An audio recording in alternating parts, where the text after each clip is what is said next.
நான் டேவிட் ஒரு pure Christian ஃபேமிலியில் பிறந்தவன். என்னை பற்றி நீங்கள் எல்லாரும் தெரிஞ்சுக்கணுன்னா கொஞ்சம் பேக்கில் போகணும்.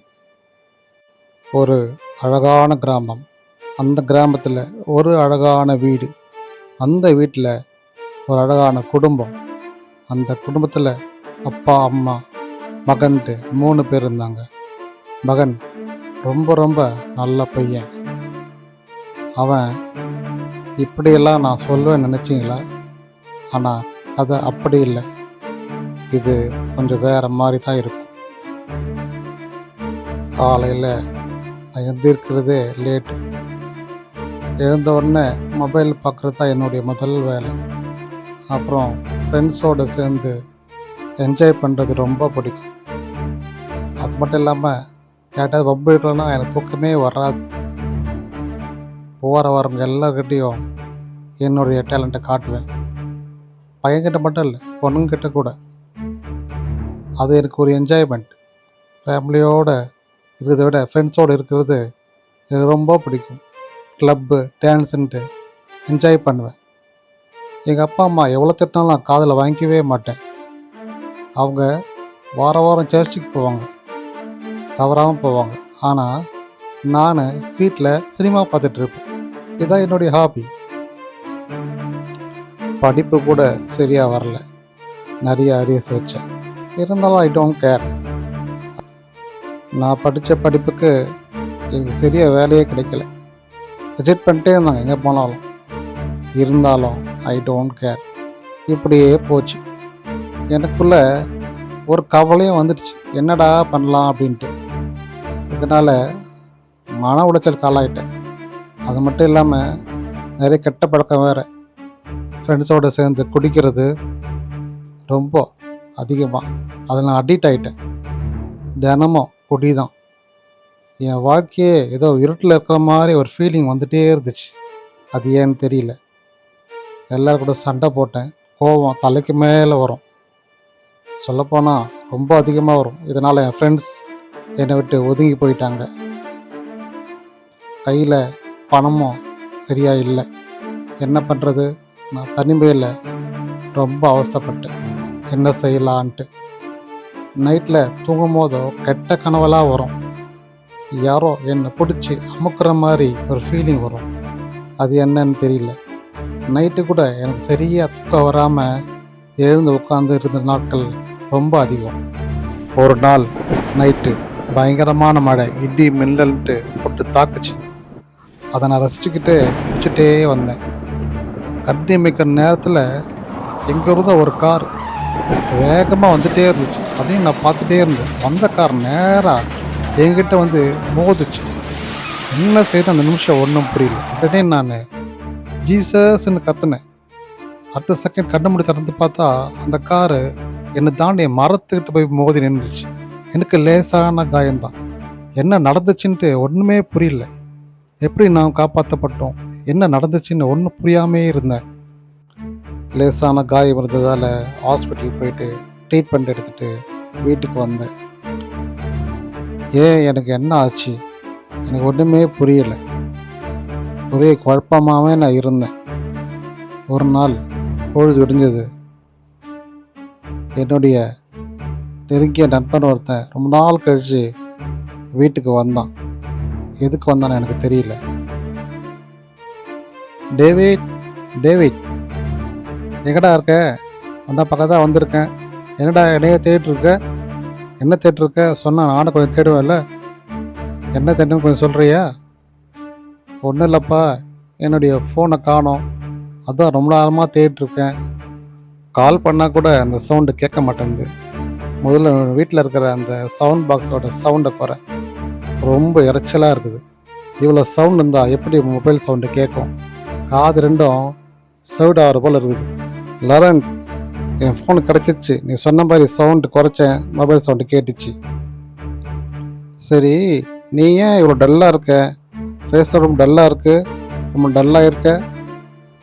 அது ஏன்ப்பா கேட்குற? கொஞ்ச நாளாக எனக்கு ஒரே மன கஷ்டம். நடந்த விஷயங்களெல்லாம் லாரன்ஸ் கிட்ட சொன்னேன். அதை கேட்டு அவன் சொன்னான், டேவிட், உன்னை இதனால் வரைக்கும் பாதுகாத்தது ஜீசஸ் மட்டும்தான். அதை நீ இன்னும் தெரிஞ்சுக்கல. உனக்கு ஆபத்தான சூழ்நிலை வரும்போதோ நீ யாரை கூப்பிட்ட? ஏசப்பா தானே கூப்பிட்ட. அவர் தான் உன்னை பாதுகாத்தார்.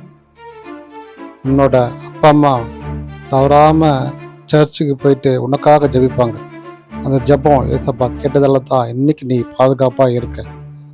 ஏன் இப்போ கூட உன் மொபைலை தேடிட்டு இருந்த அந்த சவுண்டு உனக்கு கேட்கவே இல்லை. காரணம், உன் வீட்டில் இருக்கிற அதிகமான சவுண்டு நீ கால் பண்ணி அந்த சவுண்டு உனக்கு கேட்காதனால தான். சவுண்டை குறைச்ச பேர் மொபைல் உனக்கு கிடைச்சிது இல்லையா?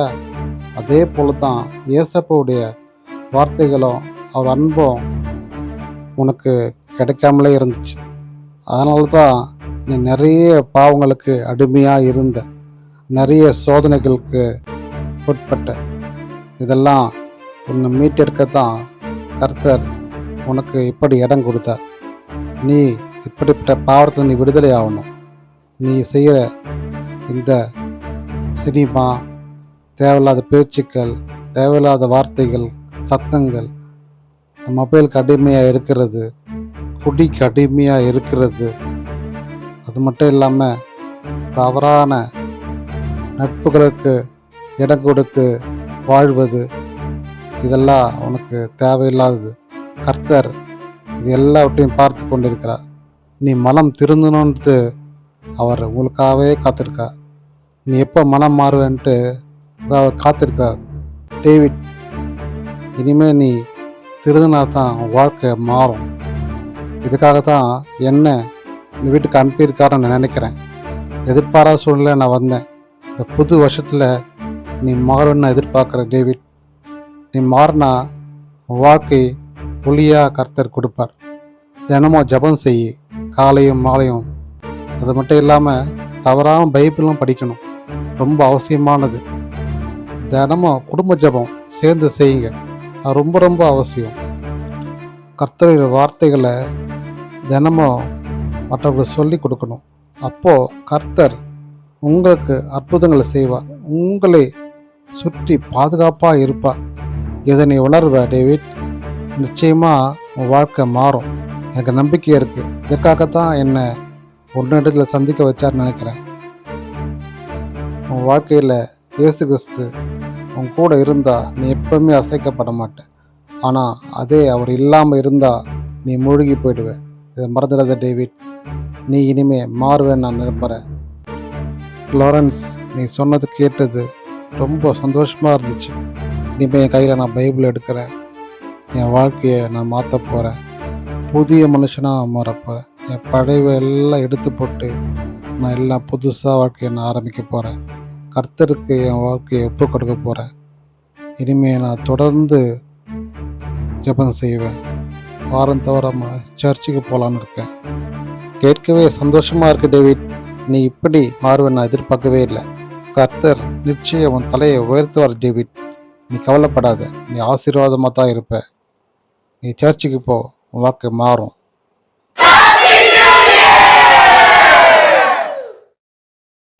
Happy new year David. Happy new year Lawrence. உன்னை பார்த்தது ரொம்ப சந்தோஷம். அதுவும் இந்த சர்ச்சில் பார்த்தது ரொம்ப ரொம்ப சந்தோஷம். ஆமாம் லாரன்ஸ், நான் இங்கே வந்ததுக்கு முக்கியமான காரணம் நீயும் தான். நீ மட்டும் அன்னைக்கு கர்த்தரின் வார்த்தைகளை சொல்லலைன்னா நான் இப்போ இந்த சர்ச்சுக்கு வந்திருக்க மாட்டேன். கர்த்தரின் வார்த்தையை கேட்டிருக்க மாட்டேன். இந்த புது வருஷம் எல்லாருக்காக மட்டும் இல்லை, முக்கியமாக எனக்காகுது. நான் இப்போது புது வருஷம் மட்டும் பிறக்கலை, நானே புதுசாக வந்திருக்கேன். என் வாழ்க்கையில் இல்லை பழைய கெட்ட பழக்கங்கள்லாம் எடுத்து போட்டு புதிய மனுஷனாக நான் மாறி வந்திருக்கேன். Praise the Lord. டேவிட், நீ பேசின ஒவ்வொரு வார்த்தையும் கர்த்தர் கேட்பார். உன் மனம் மாறுதலை கர்த்தர் பார்த்து கொண்டிருக்கிறார். நிச்சயமாக உனக்கு அற்புதம் நடக்கும். நீ கவலைப்படாத. இந்த புதிய வருஷம் உனக்கு புதிய ஆரம்பமாக இருக்கும். யூடியூப்பில் ஒரு ப்ரோக்ராம் வருது, வே டு ஜீசஸ்ன்ட்டு. இந்த ப்ரோக்ராம் நீ பார்த்துருக்கியா? இது வரைக்கும் நீ பார்க்கலன்னா நீமே பாரு. அது வாரம் சண்டேயில் கர்த்தருடைய வார்த்தைகளை சொல்லுவாங்க. அதை நீ பாரு, ரொம்ப ஆசீர்வாதமாக இருக்கும். உனக்கு விடுதலை கொடுக்கும், மனம் மாற்றத்தை கொடுக்கும், ரட்சிப்பை கொடுக்கும். நீ தொடர்ந்து பாரு. உன் வாழ்க்கையில் ஒரு அற்புதத்தை நீ பார்ப்ப. கண்டிப்பாக லாரன்ஸ், நான் வாரம் தவறாமல் இந்த ப்ரோக்ராம் பார்க்குறேன். ஒரு தூதுவனா கர்த்தர் உன்னை எனக்கு அனுப்பி வச்சு என் வாழ்க்கையை மாற்றிட்டார். இனிமேல் என் வாழ்க்கையில் தோல்வினே இருக்காது, பாவங்களே இருக்காது. இனிமேல் பரிசுத்த வாழ்க்கை மட்டும்தான். கர்த்தர் எனக்காக யாவற்றையும் செய்து முடிப்பார். கர்த்தருக்கு நன்றி. என் வாழ்க்கை மாறியது. பைபிள் எடுத்தேன், தினமும் வாசித்தேன், தினமும் ஜெபிச்சேன். ஒரு ஆசீர்வாதமாக இருந்தது. இரவில் தூங்கும்போது கூட எந்த ஒரு கனவும் எனக்கு வந்ததில்லை. அதிகாலையில் நேரமாக எழுந்து ஜெபம் செஞ்சேன். அது எனக்கு புது ஆசீர்வாதத்தை கொடுத்தது. எனக்குள்ளே ஒரு புதிய மனுஷனாக மாறினதை நான் உணர்ந்தேன். ஒரு நாள் அப்பா என்னை அழைத்தார். டேவிட், டேவிட், சொல்லுங்கப்பா, நீ இவ்வளோ சீக்கிரம் மாறுவேன்ட்டு நினச்சே பார்க்கலப்பா. இது ரொம்ப சந்தோஷமாக இருக்குது. நீ இனிமேல் எப்போவுமே சந்தோஷமாக இருக்கணும். கர்த்தர் உன்னை ஆசீர்வதிப்பார். ஒரு நாள் நானும் அப்பாவும் பேசிக்கொண்டு இருந்தோம். அப்போது அவர் சொன்ன வார்த்தை, டேவிட், என் நண்பன் ஒருத்தன் ஃபாரினில் இருக்கான். உன்னை பற்றி அவன்கிட்ட சொன்னேன். உன்னை டீட்டெயில்ஸ்லாம் அவனுக்கு அனுப்பி வச்சேன். அவன் உனக்காக ஒரு வேலையை ரெடி பண்ணி வச்சுருக்கான். நீ அங்கே போக உனக்கு விருப்பமா? அப்பா, என்னப்பா சொல்கிறீங்க? நிஜமாவா? கண்டிப்பாக போகிறேன்ப்பா. ஓகேப்பா, நான் சொல்கிறேன். தேங்க்யூப்பா. தேங்க்ஸ் எனக்கு சொல்கிறது டேவிட். உனக்காகவே கர்த்தர் இருக்கார். அவர் தான் உனக்காக எல்லாமே செய்கிறார். நீ அவருக்கு தான் நன்றி சொல்லணும். சரிப்பா. ஏசப்பா, நன்றி ஏசப்பா. என் வாழ்க்கையில் ஒவ்வொரு நாளும் நீங்கள் எனக்கு செஞ்சுக்கிற அற்புதங்களுக்காக நன்றியோடு துதிக்கணும் ஏசப்பா. தொடர்ந்து ஒவ்வொரு நாளும் உன்னை துதித்து கொண்டே இருப்பேன். என்னோடு நீ எப்போவுமே இருங்க ஏசப்பா. அது போதும் எனக்கு. நான் டேவிட். என் வாழ்க்கையை நீங்கள் பார்த்துருப்பீங்க. எங்கேயோ பாதாளத்தில் சிக்கி தவித்து கொண்டிருந்த என்னுடைய வாழ்க்கையை கர்த்தர் என்னை மீட்டெடுத்து இன்று உங்கள் முன்னாடி பேச வச்சிருக்கார். இதுக்கெல்லாம் கர்த்தருக்கு ஸ்தோத்திரம். அவர் இல்லைன்னா நான் இல்லை. என் வாழ்க்கை இப்போது ஒரு ஆசீர்வாதமான வாழ்க்கையாக இருக்கிறது. எங்கெல்லாம் நான் தலை குடிஞ்சு இருந்தேனோ அங்கெல்லாம் இப்போது நான் தலை நிமிர்ந்து வாழ்கிறேன். என் வாழ்க்கை ஒரு ஆசீர்வாதமான வாழ்க்கையாக இருக்குது. என்னை உயர்த்தி வச்சிருக்கார். அதற்காக கர்த்தருக்கே நன்றி. உங்கள் வாழ்க்கையும் மாறணும்னா நீங்களும் இயேசுகிட்ட வாங்க. அவர் உங்களை மாற்றுவார். இதற்கு நானே ஒரு சாட்சி. கர்த்தருக்கே மகிமை உண்டாவதாக. ஆமென்.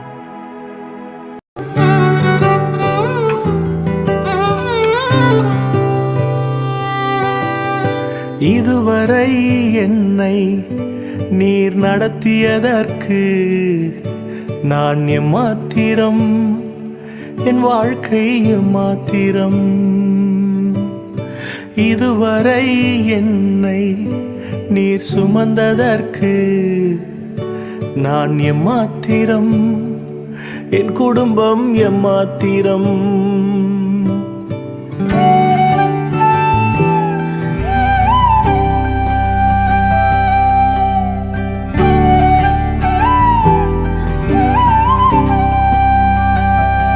நான் கண்ட மேன்மைகள் எல்லாம் உம் கரத்தின் ஈவு. நான் பார்க்கும் உயர்வுகள் எல்லாம் நீர் ஈந்தும் தயவு. நான் கண்ட மேன்மைகள் எல்லாம் உம் கரத்தின் ஈவு. நான் பார்க்கும் உயர்வுகள் எல்லாம் நீர் ஈந்தும் தயவு. இதுவரை என்னை நீர் நடத்தியதற்கு நான் எம்மாத்திரம், என் வாழ்க்கை எம்மாத்திரம்.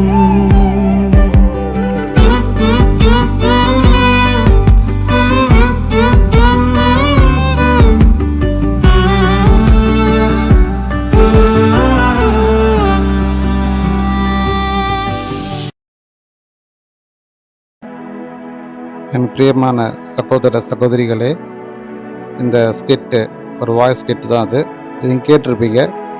இதன் மூலமாக நீ நிறைய விஷயம் புரிஞ்சிருக்கும்னு நான் நினைக்கிறேன். ஏன்னா கர்த்தர் அவருடைய வார்த்தைகளும் அவர் நமக்கு கொடுக்குற அற்புதங்களும் அடையாளங்களும் நம்ம இன்னும் பெற்றுக்கொள்ளாமே இருக்கிறோம். ஏன் பெற்றுக்கொள்ளனா, இப்படி நம்ம உலக காலங்களில் ஈடுபட்டு கொண்டு உலக விஷயங்களை செய்து கொண்டு ஆசைப்பட்டு கொண்டு இருப்பதால் கர்த்தருடைய ஆசீர்வாதம் நமக்கு தடையாகவே இருக்கிறது. ஏன்னா கர்த்தருடைய சத்தம் நமக்கு கேட்கணும்னா இந்த வெளி உலக சத்தங்கள்லாம் விலகி போகணும். சத்தம் என்று சொல்வதை விட நாம் செய்கின்ற இப்படிப்பட்ட பாவங்கள், இந்த தேவையில்லாத சோஷியல் மீடியா பாவங்கள் எல்லாம் தேவைக்கென்று தான் பயன்படுத்தணும். தேவையெல்லாம் பயன்படுத்துவதை தவிர்க்க வேண்டும். இது கர்த்தருக்கு நல்லதல்ல. ஏனென்றால் கிறிஸ்துவ மக்களாகிய நாம் நம்முடைய விசுவாசத்தை கர்த்தருக்கு கீழ்ப்படிந்து நடப்பது தான், அவருக்கு பிடித்தமான விஷயங்களை செய்வது தான், அதுதான் அவருடைய சித்தம். ஏனென்றால் நாம் சித்தப்படி நடப்போமானால் நம்முடைய வாழ்க்கை ஒரு அற்புதமான ஒளியை கர்த்தர் நமக்கு கொடுப்பார். இந்த ஸ்கிட்டு கூட ஒரு டிஃப்ரெண்ட்டாக செய்யணுன்றது ஆசைப்பட்டு இதை நான் செஞ்சேன். இது மற்றவருக்கு யூஸ்ஃபுல்லாக இருக்கும், ஈஸியாக புரியணுக்காக தான் இந்த ஒரு ஃபோட்டோ ஸ்கிட்டாக இருக்கும் அது. ஸோ நம்ம வாழ்க்கையில் பார்த்திங்கன்னா இப்படிப்பட்ட ஒரு நல்ல ஃப்ரெண்டோ இல்லை ஃப்ரெண்டு யாராக இருந்தாலும் இப்படி இருந்தாங்கன்னா நீங்கள் அவங்கள்ட்ட போயிட்டு கர்த்தரின் வார்த்தைகளை சொல்லி அவர் மனமாற்றத்தை கொடுக்கணும். அதுதான் கிறிஸ்துவின் அடையாளம், அவருக்கு நீ செய்கின்ற ஊழியமாக இருக்கும். நாம் இதன் மூலமாக நிறைய ஆசீர்வாதங்களை பெற்றுக்கொள்ளலாம். நாம் செய்கின்ற இந்த சின்ன சின்ன ஊழியர்கள் தான் கர்த்தர் மிகவும் விருப்பமாக உள்ளது. அதை நாம் தொடர்ந்து செய்ய வேண்டும். இதுதான் நம்ம வாழ்க்கையில் கர்த்தர் எதிர்பார்க்கின்ற ஒரு அற்புதத்தின் அடையாளத்தை நமக்கு செய்ய வேண்டிய ஒரு அற்புதமான விஷயமாக இருக்கிறது. ஏன்றால் கர்த்தரின் ஞானம் ஆசீர்வாதம் நமக்கு எப்பவுமே கிடைக்கணும் இல்லையா? அதற்காகத்தான் நம்ம செய்கிற சின்ன சின்ன விஷயங்கள் தான் கர்த்தரிடம் சென்றடையும். ஏனென்றால் அவரே போல் நம்ம வாழ வேண்டும் என்று நாம் நினைக்க வேண்டும். அப்படி நாம் நினைக்கும் போது தான் நம்ம விசுவாசத்தை காத்து கொண்டு நடக்க முடியும். ஏனென்றால் கர்த்தருடைய காலங்கள் என்பது குறுகிய காலம்தான். ஆனால் நம்ம காலங்கள் ரொம்ப நீண்ட காலமாக இருக்கிறது இல்லையா? அதுக்கு நம்ம எவ்வளோ விஷயங்கள் செய்யலாம். அவர் 3.5 வருடங்கள் தான் ஊழியம் செய்தார். நாம் இந்த எத்தனையோ ஆண்டுகள் அபோவ் 70+ மேலே இருக்கிறோம் இல்லையா? இந்த 70 வருஷத்துக்குள்ள நம்ம எத்தனை பேர் ஆத்துமங்கள் ரட்சிப்பை கொண்டு வரலாம் இல்லையா? கிறிஸ்து மக்களுக்கு நாம் அப்படிப்பட்ட ஆத்துமங்களை பெற்றுக்கொள்ள வேண்டும். இதன் மூலமாக நம்முடைய வாழ்க்கையில் ஒரு அற்புதங்கள் அடையாளங்கள் நமக்கு கொடுக்க வேண்டும், கிடைக்க வேண்டும் என்பதால் முதலாவதாக தேவனுடைய ராஜ்யத்தையும் நீதியும் தேட வேண்டும். அப்போது நமக்கு எல்லாமே கர்த்தர் கூட கொடுப்பார். இதுதான் வசனம். இந்த வசனத்தை போய் நம்ம கீழ்ப்படியுமானால் கர்த்தருடைய வசனப்படி நமக்கு வாழ்க்கையிலே அமையும்.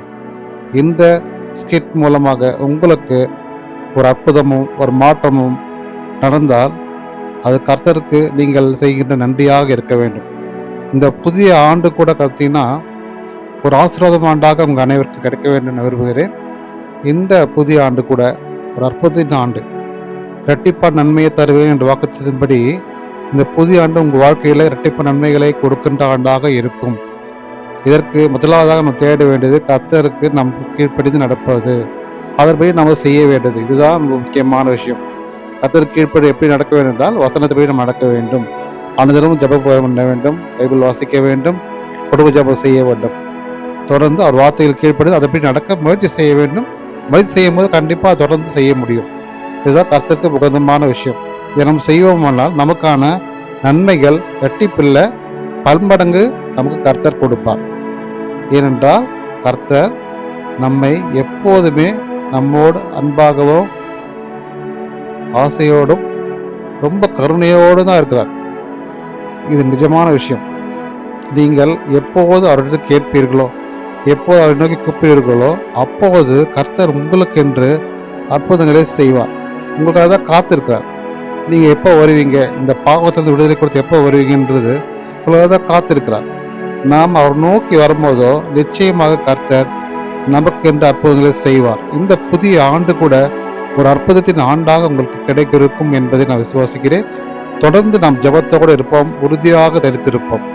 இந்த நாள் கூட ஒரு அற்புதத்தின் நாளாக இருந்து இந்த வருடம் முழுவதும் நம்மளை காத்து வழிநடத்த போகிற கிறிஸ்தருக்காக நன்றியோடு துதிக்கிறோம், ஸ்தோத்தரிக்கிறேன். இயேசு கிறிஸ்துவுக்கே மகிமை உண்டாவதாக. ஆமென்.